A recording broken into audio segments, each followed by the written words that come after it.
Hello aspirants, welcome to the final lecture of Buddhism Jainism. इस lecture में हम लोग फाइनली इस चैप्टर को फुल्ली वाइंड अप करेंगे। हम लोग अपनी जर्नी में अभी यहाँ हैं। इसके बाद we will move on to something else. So Buddhism Jainism, जो कि सबसे इंपॉर्टेंट चैप्टर है एंटायर एंशिएंट इंडिया का, ये will be wrapping it up soon. Lesson plan क्या है? देखो, मगध में कुछ तो हुआ था। Something had happened in Magadh. इस वजह से जैनिज्म के दो ब्रांचेस हो गए, श्वेतांबर एंड दिगंबर। ये क्यों हुए, कैसे हुए, ये सब हम इस चैप्टर में जानेंगे। काउंसिल्स जैनिज्म में दो ही हैं, फर्स्ट एंड सेकंड। टेक्स्ट भी ज़्यादा है नहीं इसमें, कैनोनिकल नॉन कैनोनिकल उतना स्ट्रिक्टली नहीं है। और फाइनली हम लोग कंपेयर करेंगे, comparison between Buddhism and Jainism. Nirvana क्या है, कैवल्य क्या है। राइट दोनों ही टर्मिनोलॉजीज में यूज हुआ है। बुद्धिज्म भी राइट बोलता है अष्टांगिक मार्ग में, जैनिज्म भी राइट बोलता है, right conduct, right knowledge, right faith. तो इन दोनों में कुछ अलग है या it's one and the same thing? और हम लोग फिर फाइनली प्रीलिम्स प्रैक्टिस करेंगे। दो तीन क्वेश्चन ज़्यादा नहीं। बिलीव्स, देखो पहले तो हमें एनसीईआरटी हम इग्नोर नहीं कर सकते। और एनसीईआरटीज में दिया है 3 gems of Jainism, which is full knowledge, action and liberation. देखो, अगर यूपीएससी में आता है, प्रीलिम्स में आता है that which of these are called the 3 gems of Jainism, और उसमें वो लोग 1 2 3 4, फिर ए 1 2 3, बी कुछ और, ये सबसे यूपीएससी क्वेश्चंस बहुत बनाता है, you know them. Old NCERT के हिसाब से full knowledge, action and liberation, इसको याद रख लो क्योंकि एनसीईआरटी में है। सो इससे गलत तो कुछ होगा नहीं। और अब इस तरफ आते हैं बिलीव्स में। देखो, आप जानते हैं कर्मा। कर्मा ऑब्वियसली जैनिज्म में बहुत इंपॉर्टेंट है, क्योंकि जब हम लोग कैवल्य पढ़ रहे थे तो हमने देखा था कि एक सोल है, एक आदमी है, उसके चारों तरफ कर्मा का एक बाउंड्री टाइप का है, बहुत कर्मा कर्मा है। और जब तक वो अपने कर्मा को हर तरह से ख़त्म नहीं कर देता थ्रू 3 रत्नास, यानी right knowledge, right faith and right knowledge, right faith और राइट कंडक्ट, तब तक उसे कैवल्य की प्राप्ति नहीं होगी। जब इन सब से वो निकल के बाहर आएगा तब उसको कैवल्य की प्राप्ति हो जाएगी। That is one. Second is highest form of death. Now, this is very important because one very important ruler practiced this. देखो, हाईएस्ट फॉर्म ऑफ डेथ माना गया है जैनिज्म में through fasting, death by meditation and fasting. A lot of people confuse कि death by fasting is called sallekhana, but ये भी बहुत important है। ऐसी स्टार्वेशन से आपको मरना नहीं है, it has to be through meditation as well. Meditation plus fasting will lead to Sanlekhana. And who was the one who did that? Very famous personality? Yes, Chandragupta Maurya. CGM. आने की कुछ classes में हम लोग जानेंगे इनका contribution क्या रहा फर्स्ट ग्रेट इंडिया बनाने में। और नाउ लेट्स मूव फॉरवर्ड। देखो, स्प्रेड, जैनिज्म स्प्रेड कैसे हुआ? पहले तो प्राकृत लैंग्वेज यूज करते थे ये लोग, तो वेस्टर्न इंडिया में काफ़ी ज़ोरों से ये फैला। चंद्रगुप्त मौर्य, अभी इनके बारे में हमने बात की थी। Chandragupta spread it in south India, specially Karnataka. और कर्नाटक में क्यों हुआ? क्योंकि मगध में after passing away of Lord Mahavir 200 साल बाद एक बहुत बड़ा फैमिन आया था जो 12 साल तक था। और इस फैमिन में भद्रबाहु, एक मंक, वो अपने फॉलोअर्स के साथ साउथ इंडिया चले गए थे। 2nd सेंचुरी बीसी में ये कलिंग में आया, मतलब मॉडर्न डे ओडिशा, किंग खरवेला के साथ। तो दो सबसे इंपॉर्टेंट किंग्स जो जैनिज्म से जोड़े जाते हैं, एक है चंद्रगुप्त मौर्य और दूसरा है Kharavela of Kalinga. Kharavela is also extremely powerful ruler. GS में नहीं, लेकिन हिस्ट्री ऑप्शनल में इनका रोल काफ़ी स्ट्रॉन्ग है। 6th सेंचुरी एडी से फिर तो बहुत सारे जैनाज मोनास्टिक एस्टैब्लिशमेंट्स आर कॉल्ड बसाडीज। जैसे बुद्धिज्म में संघ बोलते हैं और यहाँ पे कहते हैं बसाड़ी। तो great famine of 3rd century BC क्या हुआ था इसमें? जैसे मैंने बताया कि ग्रेट फैमिन हुआ था 3rd सेंचुरी बीसी में, भद्रबहु अपने कुछ फॉलोअर्स के साथ साउथ इंडिया चले गए थे because the conditions in Magadh were becoming extremely hard to live there. और जैना प्रैक्टिसेस जैसे कि हमने पढ़ा है अभी तक, it is extremely hard for any person to follow. Jaina monks के लिए तो और भी ज़्यादा हार्ड, 5 वोws के साथ प्रैक्टिस करना और उसी में रहना हमेशा, इट बिकम्स एक्सट्रीमली हार्ड। तो इसीलिए उन्होंने सोचा कि हम अपनी प्रैक्टिसेस ऐसे कंडीशंस में नहीं कर पाएंगे, we need to leave. So they left and went to South India, but it was one group. The second group stayed back, the second group led by Sthulabhadra, Bhadrabahu along with Chandragupta Maurya, and Sthalbhadra relaxed some rules like use of white clothing due to hardships.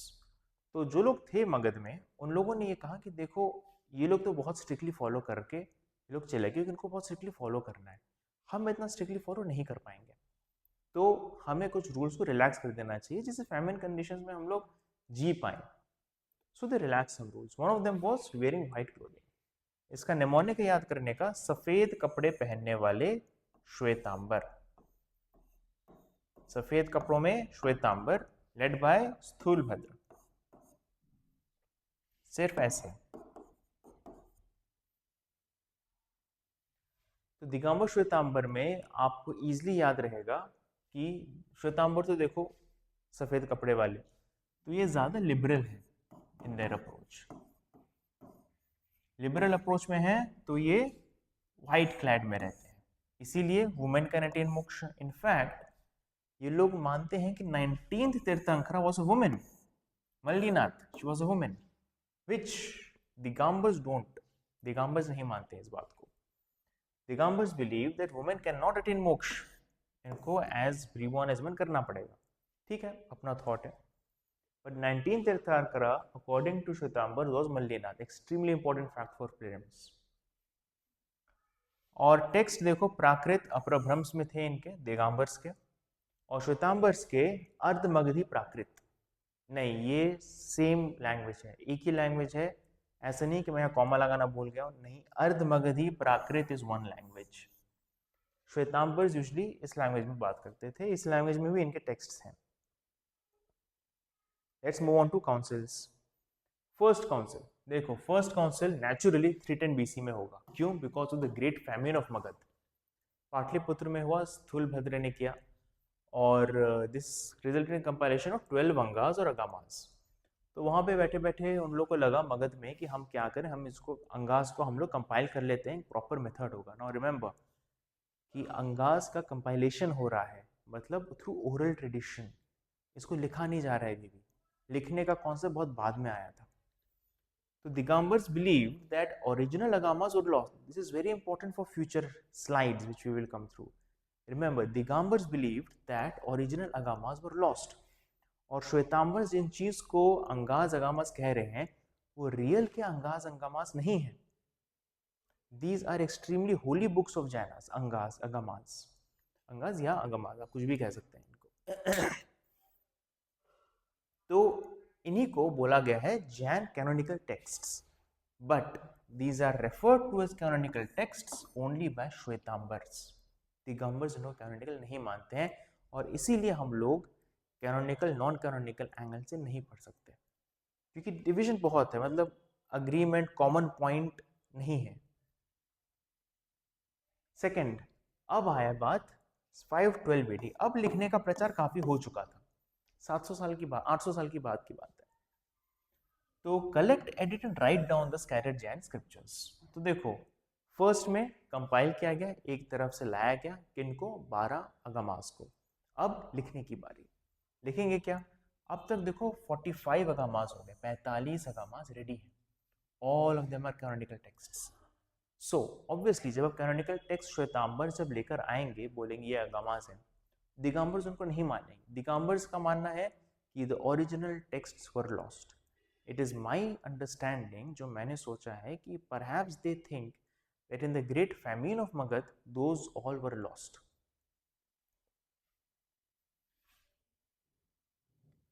So this is a summary, you can take a screenshot here.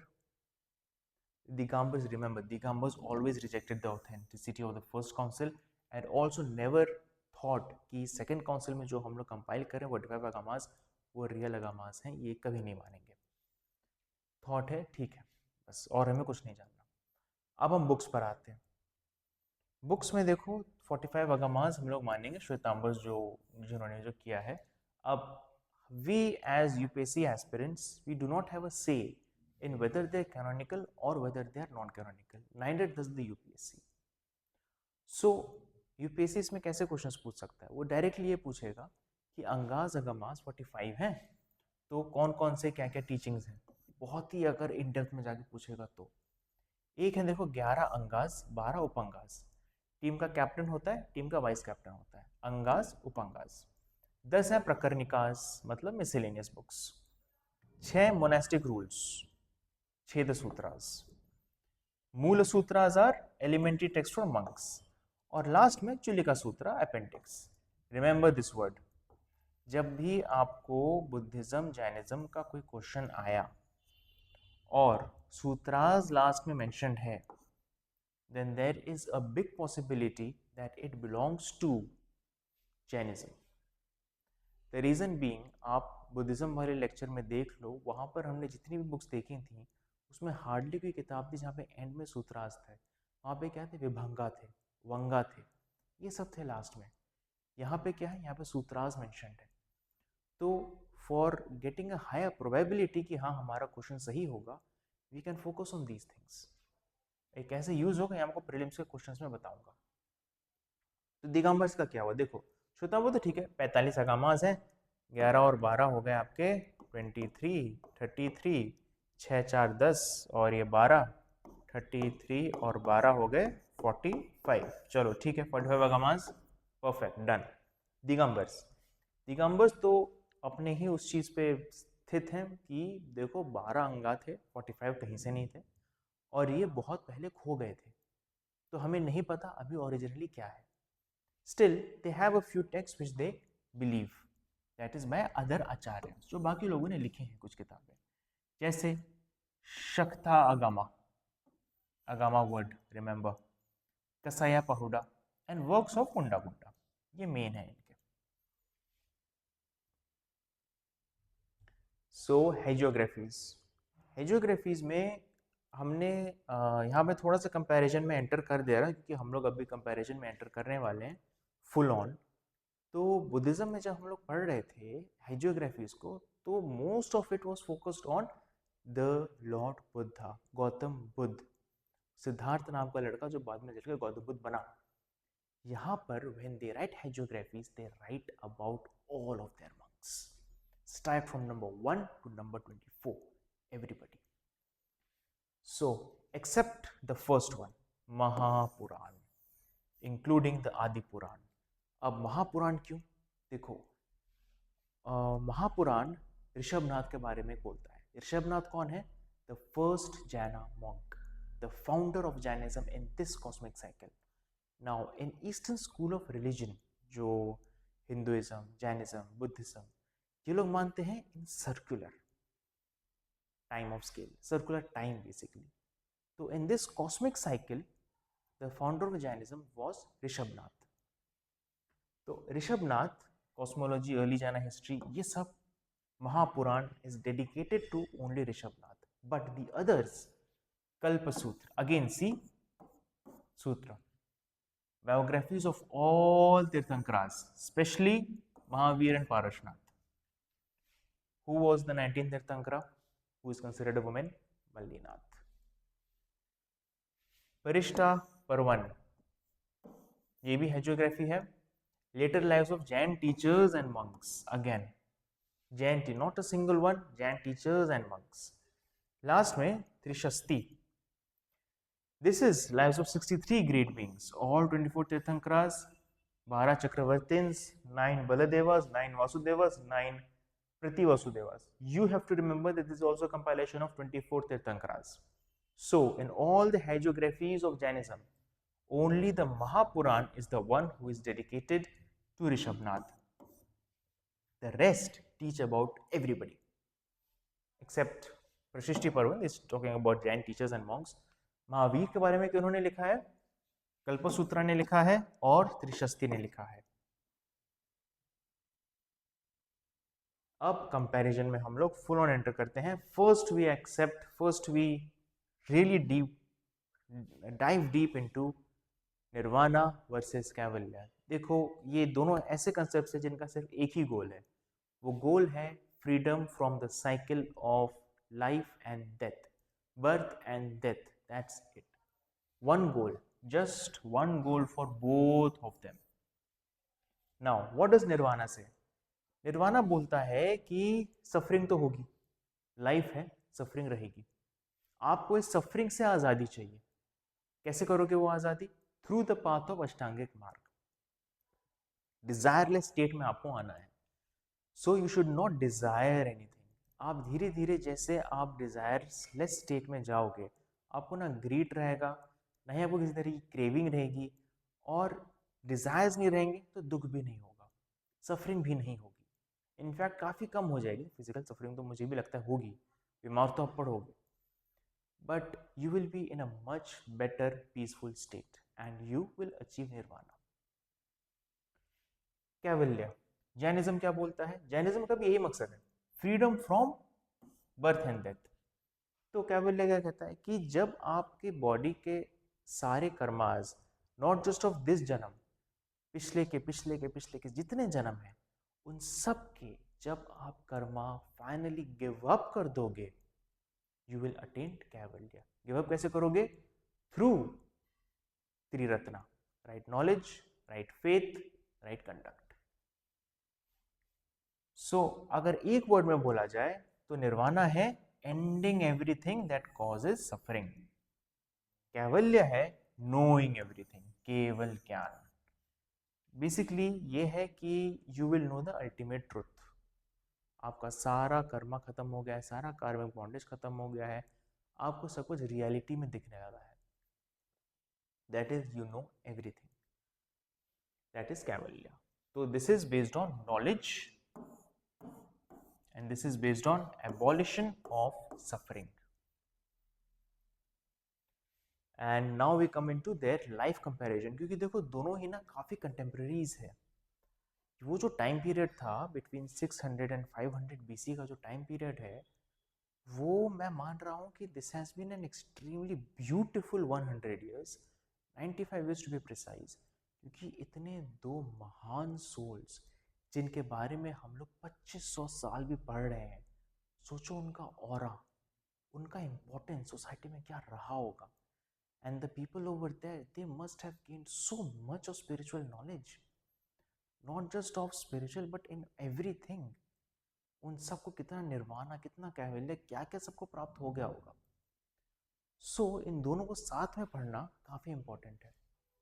देखो, Gautam Buddha 563 BC, उसके बाद 540 BC में महावीर का जन्म हुआ। 540 BC में birth place इनका लुम्बिनी, और दोनों का ना टाइम पीरियड ही नहीं, प्लेस भी आसपास है।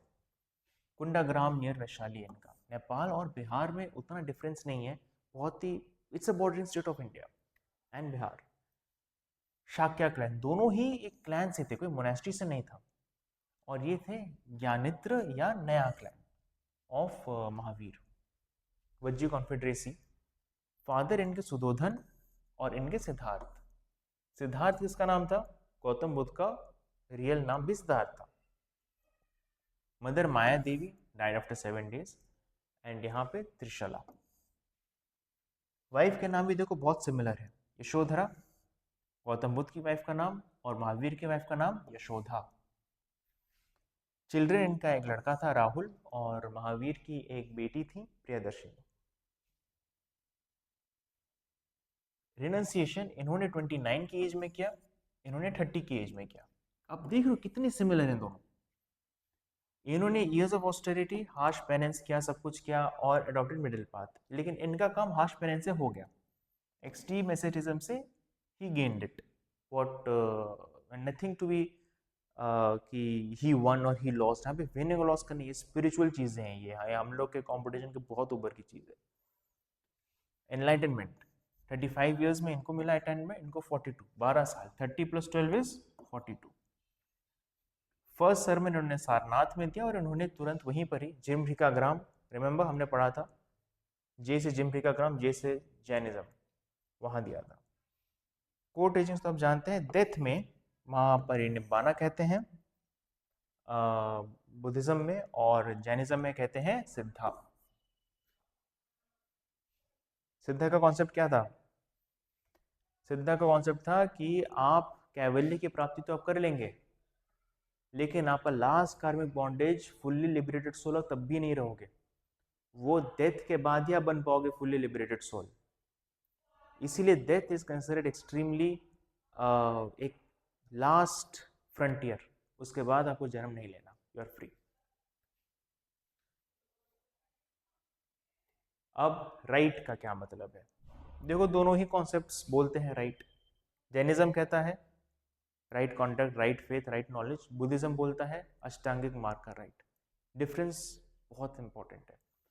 बुद्धिज्म में है मिडिल पाथ, राइट का मतलब है मिडिल पाथ। जैनिज्म में राइट का मतलब है एक्चुअल राइट, जो आप दिल से मानते हो, true to reality, free from delusion या मिथ्यता। और बुद्धिज्म में प्रैक्टिकल एंड यूजफुल, यानी मिडिल पाथ, प्रैग्मेटिक करेक्टनेस। इस एग्जाम्पल से और समझ में आएगा आपको। Killing a goat, of course दोनों ही में किलिंग अ गोट अलाउड नहीं है, किसी भी जीव जंतु को मारना अलाउड। जैनिज्म में तो बिल्कुल भी अलाउड नहीं है। बुद्धिज्म में फिर भी मिडिल पाथ देखो किस तरह से निकाला है। बुद्धिज्म में middle path of killing a goat is कि आप उसको सफ़र करवा ही रहे हो, उस वजह से आपका भी सोल सफ़र कर ही रहा है, तो there is no end of suffering, there is in fact increase of suffering. और आप में डिज़ायर है उसका मीट खाने में, तो वो डिज़ायर तो आपको खत्म हुआ नहीं, तो आपको निर्वाण की प्राप्ति नहीं होगी। But if you found that goat lying dead, you did not kill it, you are allowed to consume its meat. That is the middle path of Ashtangik mark in Buddhism. But in Jainism, it is karmic bondage, harming it. Then preventing liberation, violence binds heavy karma. Violence तो Jainism में एकदम ही allowed नहीं है। Right conduct, absolute ahimsa. तो दोनों ही case में your soul is suffering and you will come back to earth because you killed a goat. देखो अब हम धीरे धीरे प्रीलिम्स के क्वेश्चंस की तरफ मूव ऑन कर रहे हैं। प्रीलिम्स 14 और 15 में ना ये पूछा गया था कि लॉर्ड बुद्धा कौन कौन से स्टेट्स विजिट किए हैं। ओल्ड एनसीईआरटी के हिसाब से लॉर्ड महावीर का भी अब जान के रखो, कौशल, मगध, मिथिला, चंपा, काशी, अवंती, वत्स, कौशंबी, वज्जिया, मल्ला, इन सब में ये घूमे हैं, अपना प्रचार किया है, सब किया है। लॉर्ड बुद्धा का यही है। Avanti is the option which you should eliminate in this question. Repeat question, एकदम exact word to word repeat question आया था 14 में भी 15 में भी। Now another favorite UPSC question is arrange in chronological order, इसलिए मैंने ये बना दिया है। You can take a screenshot and then I will start teaching. So सबसे पहले देखो 563 BC what happened? Lord Buddha born। एक बात याद रखना, अगर ऐसा chronological order आता है कि arrange the events of Lord Buddha and Lord Mahavir in the chronological order, I really don't trust UPSC, they can ask literally anything. So एक चीज़ याद रखना, ट्रिक है कि लॉर्ड बुद्धा की चीज़ें लॉर्ड महावीर की चीज़ों से पहले हुआ है। कितना पहले देखो, लॉर्ड बुद्धा रेनिसिएशन हुआ इन 534 BC एंड 528 BC में lord Buddha gains enlightenment.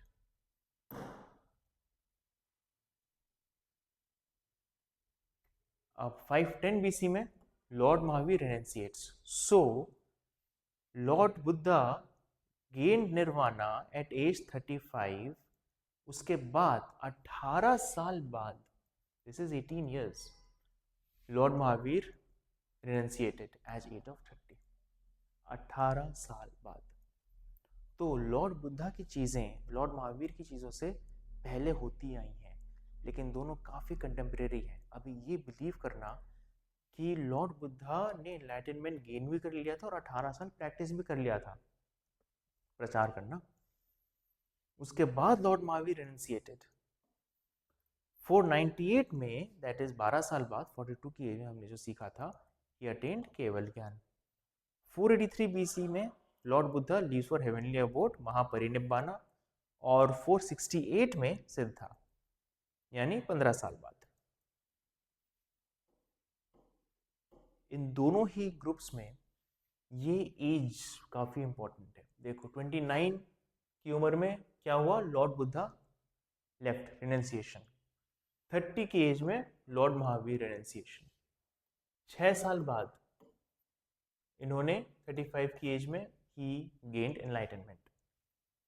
Lord Mahavira 12 साल बाद ही gained enlightenment, and after 45 years he passed away at the age of 80, and he after exact 30 years, Lord Mahavir at the age of 72.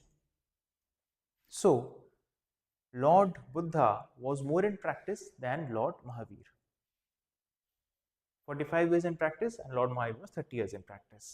बस आपको इतना याद रखना है कि लॉर्ड बुद्धा की चीजें लॉर्ड महावीर की चीजों से थोड़े थोड़े साल पहले होती गई।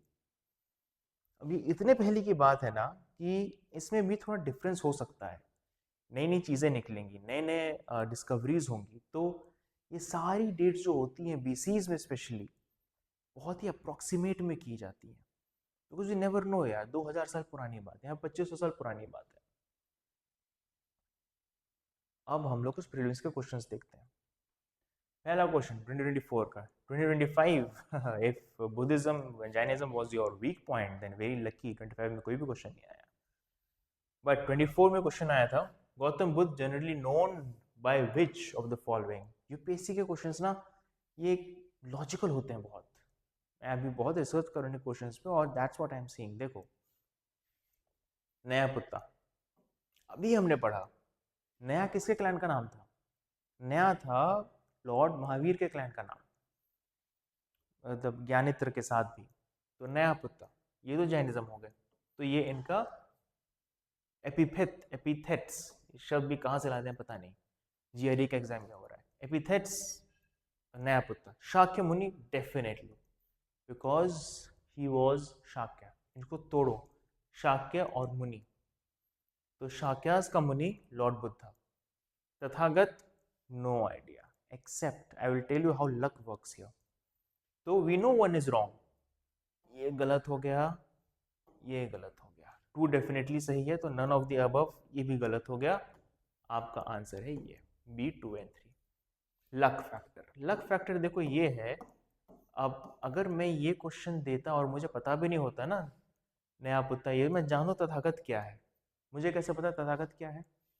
मैं खुद यंग एज मैंने बहुत दार्जिलिंग में गुजारा है, तो मैं जानता हूँ सिक्किम में तथागत स्थल है। जितने भी बच्चे अब जो यूपीएससी प्रीलिम्स दे रहे होंगे 2024 का, जो दार्जिलिंग सिक्किम एरिया से हैं, वो जानते हैं तथागत का मतलब है लॉर्ड बुद्धा। रावंगला नाम की जगह है सिक्किम में, और वहाँ में तथागत स्थल है, जाते रहते हैं लोग, हम कई बार गए वहाँ पर, बहुत लोग जाते रहते हैं। तो तथागत स्थल के वजह से they can figure it out कि इसका आंसर क्या होगा। This is how luck factor works. अब दूसरा question, Sanghabhuti, Indian Buddhist monk, traveled to China at the end of the 4th century. So, oh yes, I need to also tell you that which monks travel to which parts of the world. You can contact me for that. I've made these slides, so I cannot make changes to that, but I will send you the notes. I'll add them to the notes. Was the author of a commentary on अब प्रज्ञा परिमिता सूत्र, सूत्र लिखा हुआ है, mostly ये Jainism का होगा, तो ये डिलीट हो गया। विशुद्धि मग्गा तो बुद्ध घोष ने लिखा है, कमॉन। कुछ कुछ ऐसे टेक्स्ट हैं विच आपको फिंगर टिप्स पे याद होनी चाहिए। One of them is Visuddhimagga. Sarvastivada Vinaya, Vinaya Lalitavistara. Now what was Lalitavistara? What did I teach? विस्तार से बनाने वाला। अब ललित विस्तारा जो है, अब देखो हर एक को ना टेक्स्ट को आपको बीच बीच से तोड़ के आपको अपने शब्द बनाने हैं उसमें से, तभी आप लॉजिकली इनका आंसर दे पाओगे। हमने भी बुद्धिस्ट और जैन टेक्स्ट जितना सीखा है, हमने क्या किया, बीच बीच से उनको तोड़ा, उनको तोड़ तोड़ के हमने देखा कि क्या क्या उसमें वर्ड्स आ सकते हैं, क्या क्या उसमें कैसे कैसे याद कर सकते हैं। सिमिलरली ललित विस्तारा, अब ललित विस्तारा क्या है? विस्तार से उसने किसी के बारे में बताया, स्पेशली लॉर्ड बुद्धा के बारे में बताया। तो ललित विस्तारा तो नहीं है, because this was an anonymous source. Visuddhimagga Buddhaghosa ने लिखा, ये पक्का जैनिज्म का है।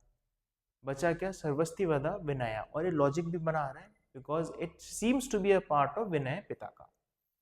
सर्वस्तिवदा विनया, इसमें काफी ज्यादा लॉजिकल है। Sanghabhuti, Buddhist monk and Buddhism, Vinaya Pitaka. You see this question can be solved into more than one logic. तो लॉजिक लगाना कभी मत छोड़ो यूपीएससी में। With reference to Indian history, consider the following. These 4 texts are given, which are the above are Jaina texts. Okay, let's see. Now, first is Netti Pakarana. Netti Pakarana बहुत important Buddhist text है, ये मैं जानता हूँ through knowledge. But if you don't know, you can just ignore and move ahead. Parishishta Parvan. Okay, fine. Avadana Shataka. इसमें देखो, इसमें हम लोग अगर ब्रेक करके निकाल रहे हैं तो हम लोग ये वर्ड निकाल सकते हैं शतक। शतक का मतलब होता है 100। Okay, let's see. और त्रिशस्ति लक्षण महापुराण। महापुराण हमें अभी पढ़ा। Mahapurana is a very important text, और ये जैन टेक्स्ट हो सकता है। Which of the above Jain text? Okay, तो नंबर 4 कैन हैव, ये तीनों हो सकते हैं करेक्ट हो। और शतक मतलब 100। अब 100 ऐसा वर्ड है जैसे शॉर्ट स्टोरीज टाइप का ऐसा वर्ड है, तो शतक जैनाज में तो नहीं आ रहा है। बुद्धिज्म में फिर भी शतक आ सकता है, Avadana Shataka, in compilation of 100 stories of 100 tales, सुनानकरण जाटक टेल्स जो है उसका हो सकता है पार्ट में। तो अगर हम लोग 3 को एलिमिनेट कर लेंगे तो we are getting these 3 eliminated. 4 जो हमारा सेफ ऑप्शन है वो रेडी है। So 2 and 4 can be an option, and turns out that is also the correct answer, 2 and 4, Parishishtaparvan and Trishashti Lakshana Mahapurana. आपको एक बेसिक नॉलेज होना जरूरी है इसमें कि एक एक पुराण, सूत्र, विभंग, वंगा, ये सब कौन कौन से टेक्स्ट, कौन कौन से टेक्स्ट का एंडिंग है। ये विनय पिता का क्या है, सूत्र पिता का क्या है, विधान पिता का क्या है, अगमाज क्या है, अंगाज क्या है, कैनोनिकल टेक्स्ट श्वेतांबर किसको मानते हैं, दिगंबर किसको नहीं मानते हैं। ये सब चीज़ें थोड़ा आपको लर्न करना जरूरी है। अब these are all the text that have been asked in prelims in the last 10 years। आप इसकी फोटो खींच सकते हो। ऑप्शन से भी पूछता है कभी कभी UPSC. And finally guys, we are done. अब हमारे क्लासेस में we go further in depth, we practice a lot of questions. We are the only institute who gives out extreme hard practice questions and mock papers and whatnot. So for YouTube, we will go ahead with our next, that is Iranian and Macedonian invasions. Or if you want, we can go back, and I have already taught in class some things, so like Mahajanpadas or Mahajanpadas, और उसके पहले का Harappan age, फिर early Vedic, later Vedic period, वो सब भी हम cover कर सकते हैं। अब to will ask a few of the students of what they want next. चलो, दैट्स इट, थैंक यू।